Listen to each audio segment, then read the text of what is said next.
Mr. Kim is recognized 5 minutes. Yeah, thank you. Thank you to the three of you for coming on out here today. I wanted to actually just build on what my colleague was talking about. Mr. Khan was talking about the Chips and Science Act, the funding of that. I agree with you completely that we want to make sure that we're doing that funding, that we're funding that particular initiative.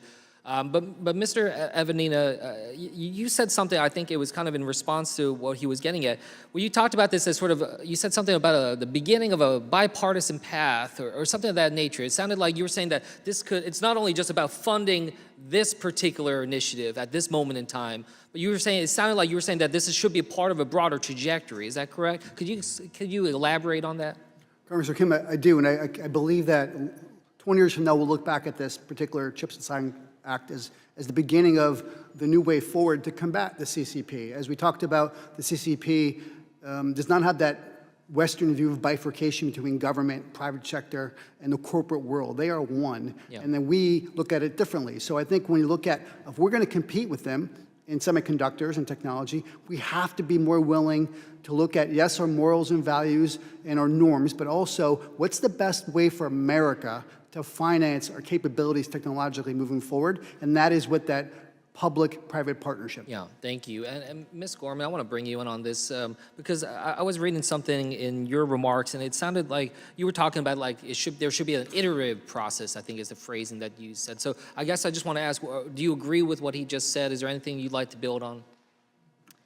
I do, and I think what my colleague just said is that the Chips and Science Act is a start, and that means it can't be a one-time deal.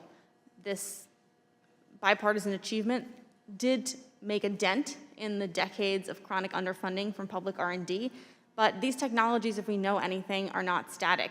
And when the Chips and Science Act was passed, even large language models were not what they are today. Yeah. So we need a continuous iterative process where we evaluate to the best of our ability, what are the critical technologies of the future of the next 5, 10, 15 years? Where is China leading? Where are we leading? Where can we draw on our allies and partners and write that into our funding and into our public R&D programs?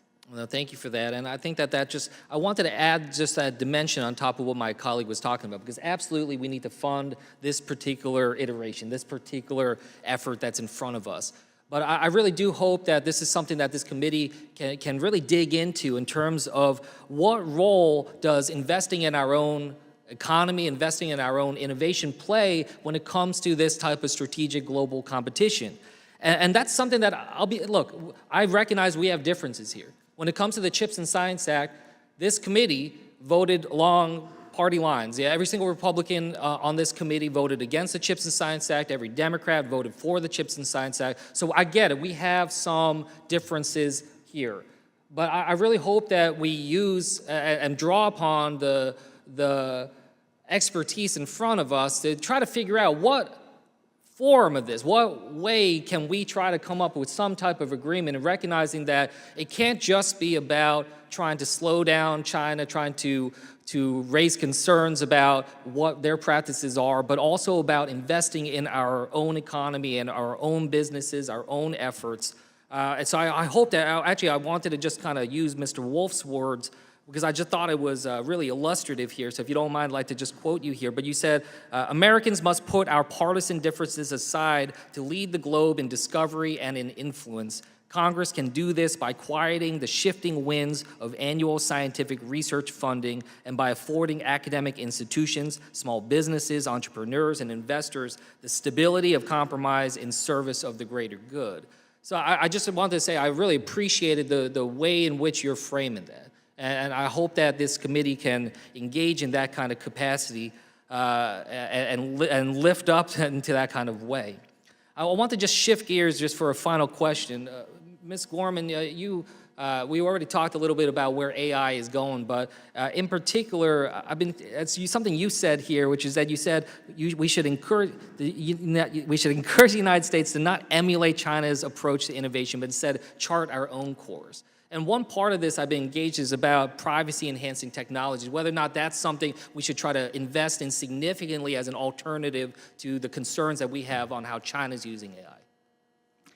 It is, and it's one of these areas where privacy-enhancing technologies and privacy-preserving AI currently are not the state of the art, and they do require government investment to champion our values. We are not going to suck up everyone's data, suck up everyone's DNA, and build the world's best DNA surveillance engine.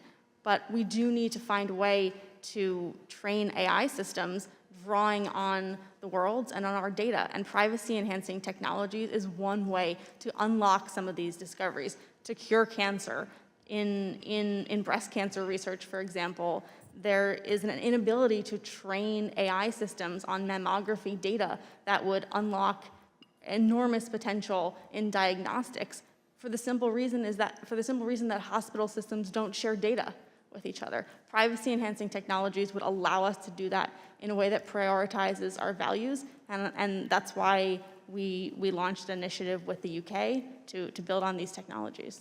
Gentleman's time has expired. Mr. Dunn is recognized for 5 minutes.